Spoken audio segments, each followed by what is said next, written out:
নির্বাচন নিয়ে কোনো অনিশ্চয়তা নেই বলে জানিয়েছেন প্রধান উপদেষ্টা প্রেস সচিব শফিকুল আলম। কুমিল্লা বিশ্ববিদ্যালয়ের সাংবাদিকদের কাছে তিনি এই কথা জানান। তিনি বলেন, প্রধান উপদেষ্টা যে সময়সীমা বলেছেন সেই অনুসারে নির্বাচন হবে। নির্বাচনের জন্য উপযুক্ত পরিবেশ ও সবার জন্য লেভেল প্লেইং ফিল্ড থাকবে। অতীতের যে কোনো নির্বাচনের তুলনায় আগামীতে ভালো নির্বাচন হবে বলেও জানান শফিকুল আলম।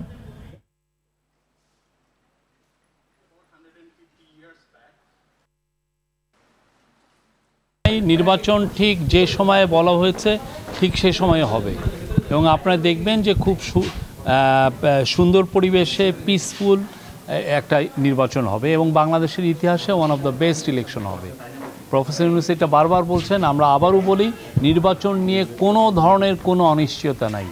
নির্বাচন ভালো হবে, নির্বাচনের জন্য যে পরিবেশ সেটা ঠিক করা হবে এবং লেভেল প্লেইং ফিল্ড থাকবে।